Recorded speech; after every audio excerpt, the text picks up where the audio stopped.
लड़की ने अपनी सहेली से कहा कि वह उसे सीक्रेट रूम में बंद कर दे ताकि वह अपने बॉयफ्रेंड की वफादारी की परीक्षा ले सके।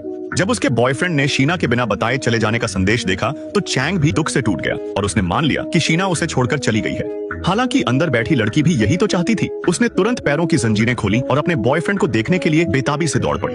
लेकिन किसे पता था उसकी सहेली ने उसे धोखा देकर इस बंद कमरे में कैद कर दिया था, क्योंकि उसकी नकली दोस्त लड़की की जगह लेने के लिए उसे फंसाना चाहती थी। शीना ने जोर जोर से कांच पर खटखटाना भी शुरू किया, लेकिन बाहर कोई उसे नहीं सुन पा रहा था।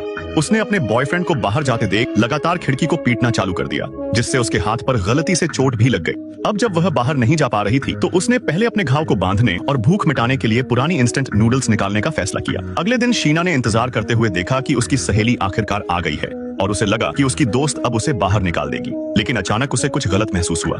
उसकी दोस्त पहले से जानती थी कि शीना अंदर फंसी हुई है और उसने बताया कि ये सब उसने इसलिए किया है क्योंकि वो शीना के बॉयफ्रेंड को हमेशा से पसंद करती थी।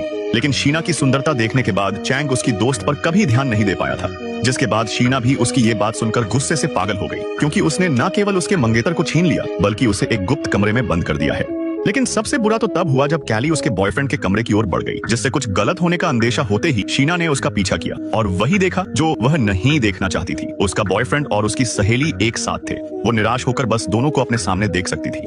इसी तरह दिन बीतते गए, पर एक दिन शीना को आखिरकार एक मौका मिला। जब कैली नहाने की